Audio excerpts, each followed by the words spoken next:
टपकेश्वर महादेव मंदिर देवभूमि उत्तराखंड में देहरादून से होकर बहने वाली तमसा नदी के किनारे बना एक प्राकृतिक गुफा मंदिर है। इसके शांत वातावरण और नैसर्गिक सुंदरता को देखने के लिए वर्ष भर श्रद्धालु मंदिर दर्शन के लिए आते रहते हैं। अपनी इन्हीं विशेषताओं के कारण टपकेश्वर धाम एक प्रमुख धार्मिक पर्यटक स्थल भी बन चुका है।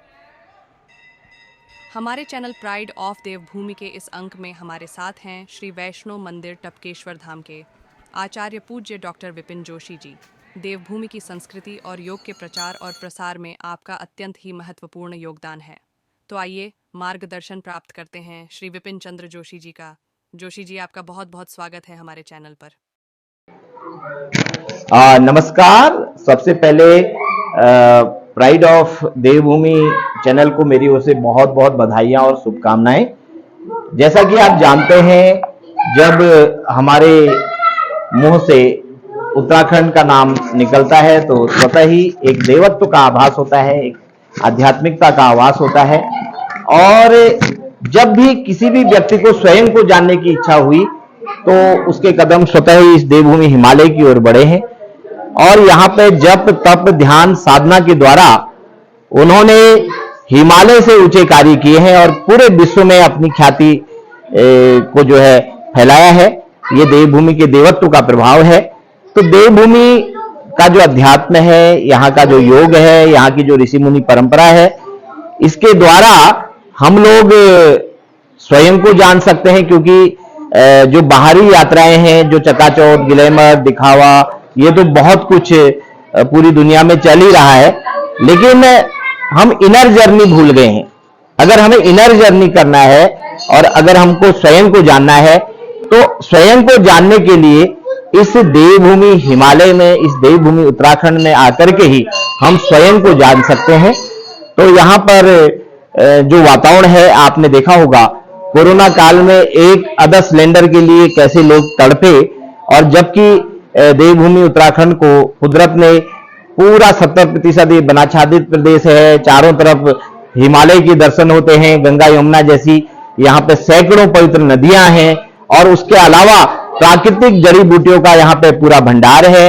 और अगर आप थोड़ा सा यहाँ से हट के आप उत्तराखंड की ओर जैसे जैसे हिमालय की ओर बढ़ते हैं, आपको स्वतः ही यहाँ बताने की जरूरत नहीं होगी, स्वतः ही आप एहसास कर सकते हैं कि देव शास्त्र का ढांचा वहां पे बनता है।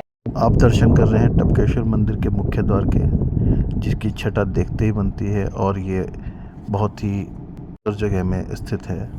आप हरियाली भी इसके चारों तरफ देख सकते हैं। मुख्य द्वार से जैसे ही हम एंट्री करते हैं तो बहुत सारी सीढ़ियाँ इस मंदिर की ओर ले जाती हैं हमें, क्योंकि ये है मंदिर एक नदी के किनारे बसा हुआ है। तामसी नदी, जो एक बरसाती नदी कह सकते हैं, उसके किनारे पे बसा होने के कारण ही है। तलहटी में मंदिर बसा, तो बहुत सारी सीढ़ियों से आपको जाना पड़ेगा, तब आपको टपकेश्वर धाम के दर्शन होंगे। इसी के कारण यह एक प्राकृतिक मंदिर भी कहलाता है। बहुत सारे श्रद्धालु आते रहते हैं वर्ष भर इस मंदिर के दर्शन करने के लिए, और बहुत सारी सीढ़ियाँ उतरने के बाद हमें दर्शन होते हैं टपकेश्वर धाम मंदिर के। टपकेश्वर धाम मंदिर का प्रांगण प्रारंभ हो चुका है और बहुत सारे छोटे छोटे मंदिर यहाँ पर विद्यमान हैं। और आप देख सकते हैं कि छोटे मंदिरों से ये तामसी नदी नीचे बह रही है, आप देख सकते हैं। मुख्य द्वार के बाद में बहुत सारे छोटे छोटे द्वार हैं जो और भी अन्य मंदिरों की तरफ हमें ले जाते हैं। और टपकेश्वर धाम के लिए जो एक ये द्वार है छोटा सा, हम अब टपकेश्वर मंदिर के मुख्य मंदिर की ओर तरफ बढ़ रहे हैं। आप देख सकते हैं कि ये गुफा मंदिर है, के नीचे स्वयं निर्मित मंदिर है। ये पहाड़ के नीचे बना हुआ मंदिर है। ये सीढ़ियों से इस मंदिर में हम जा सकते हैं। और मंदिर में होने के बाद में हम इस नदी पर पहुंचते हैं। ये तामसी नदी है। बरसात में इस नदी का प्रवाह अत्यधिक हो जाता है, और आप सामने देख सकते होंगे कि पहले नदी कितनी ऊंचाई तक बहती थी, जो इसने पत्थरों को भी काट रखा है। ये आप देख सकते हैं, ये यहाँ तक पूरा पानी बहा करता था। तो अब ये एक रास्ता बन चुका है जहाँ पर और भी अन्य मंदिरों की तरफ हम जा सकते हैं। ये देखिएगा सामने नदी का प्रभाव। और ये टपकेश्वर धाम के दूसरी पहाड़ी जो नदी के पार है, वहाँ पर वैष्णो माता मंदिर है, उसकी तरफ यह रास्ता जाता है। एक छोटा सा पुल बनाया गया है नदी पर, ताकि श्रद्धालु दूसरे मंदिर पर भी जा सकें। इसलिए इस छोटे से पुल और इस रास्ते से होकर श्रद्धालु गुफा मंदिर जो माता वैष्णो देवी का बनाया गया है उस ओर जाते हैं। और यहाँ पर बहुत ही वातावरण बिल्कुल शांत और अच्छा रहता है। ये देखिए, उस पुल से नदी का, ये तामसी नदी का दृश्य है। इस समय पानी कम है, लेकिन बरसात में बहुत अधिक पानी हो जाता है और श्रद्धालु इसमें जैसे पवित्र स्नान भी करते हैं।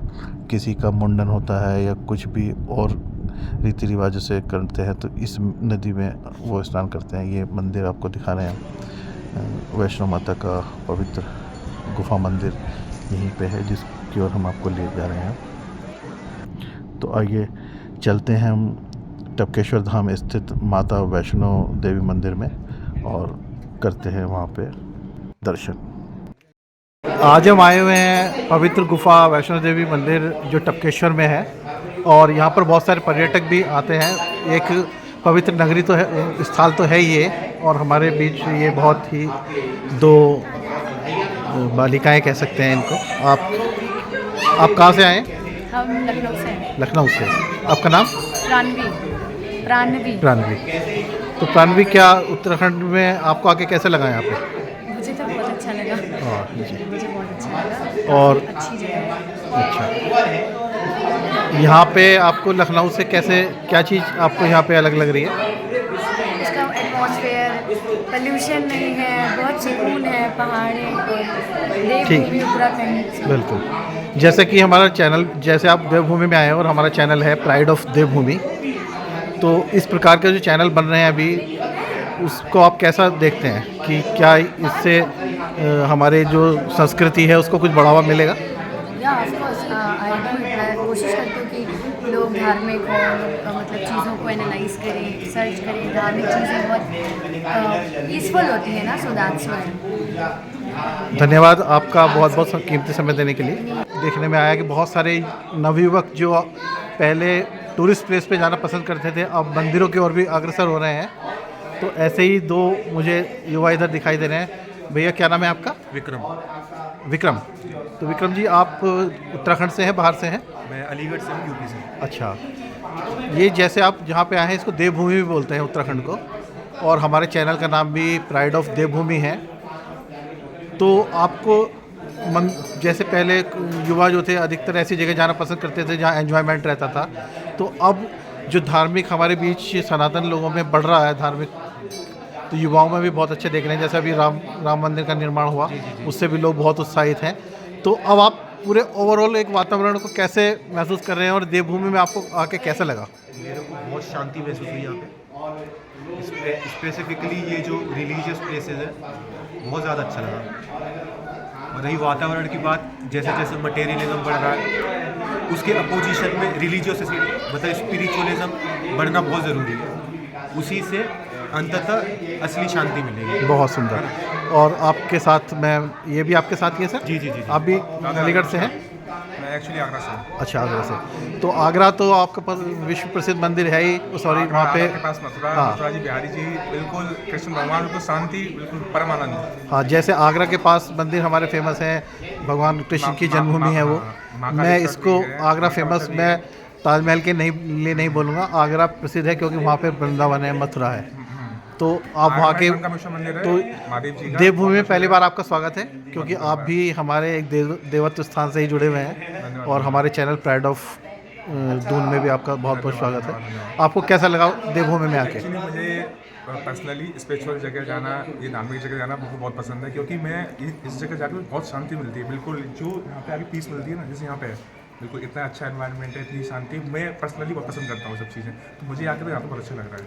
आज के इस प्रकार के युवाओं की बात सुनकर हमारा दिल बिल्कुल गदगद हो जाता है और सनातन पे हमें गर्व होता है।